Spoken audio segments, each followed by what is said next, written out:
Yo, welcome back to A1 Hoop Zone. Back at y'all with another one, man. So we're gonna jump into this for my Laker Nation, my Laker fans, Laker family out there.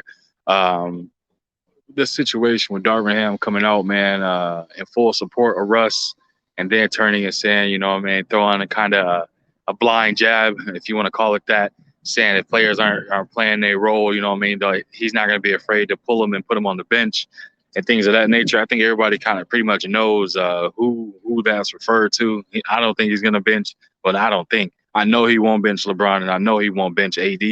Why? Because they have more of a proven history of things as far as like from a winning, obviously winning a championship their first year teaming up, but let alone also the history of their success as well, man. So and they're two stars that's still in their prime to some degree. Obviously with LeBron, we know aging superstar, but still playing at an extremely high level. So you can't knock that. Still the face of the league to some degree as well. You can debate that or argue that if you like, but it's still true.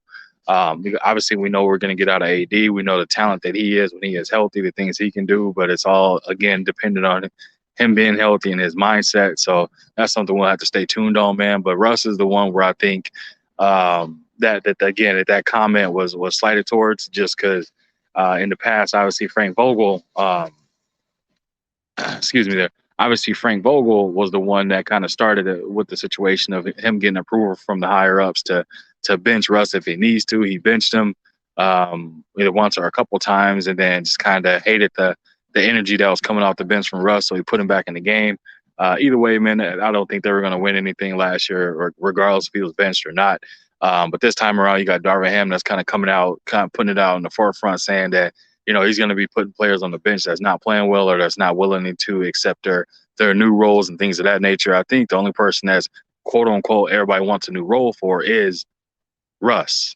Like, we again, the offense is supposed to flow through AD, but we all know LeBron is best when he has the ball in his hands the most, man. Let's just be honest about that. So, again, with that said, that's the whole situation with that, man.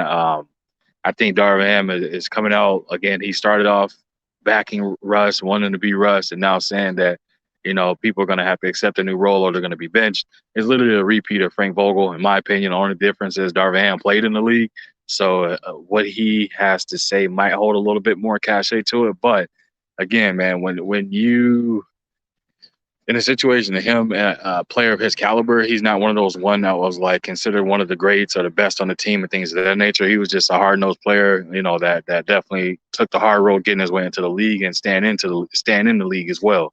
So I think that'll be respected. But I think at the end of the day, man, the best option for the Lakers right now is to go ahead and just move on from Russ, man, because it's an ugly situation and it's just getting uglier. There's not really something you can look at and you can think like, oh, okay, well, this is going to happen or that's happening with why they feel this way or why it's going this way. But in reality, it's the complete opposite, man. It's literally like every comment and everything that's said is going to be taken as a slight or in the direction of Russell Westbrook, which is unfortunate, but it is what it is. It's an experiment that didn't work out, and I think it's time to move on. Yeah, the Lakers are trying to hold on to those, 2027 and 2029 draft picks, but at the end of the day, man, that isn't a lifetime away as far as of draft picks and considerations and things of that nature, because you never know what can happen between now and then.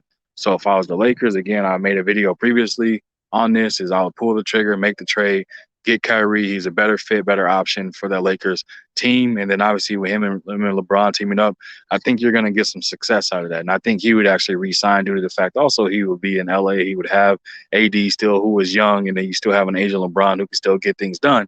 So I think that there's hope there.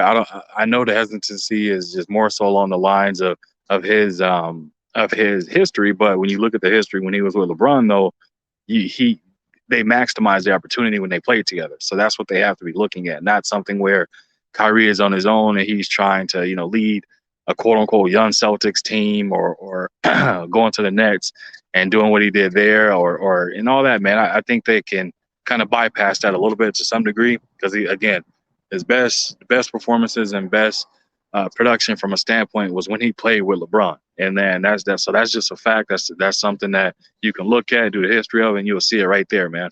But yeah, Darvin Ham, I wish him the best of luck.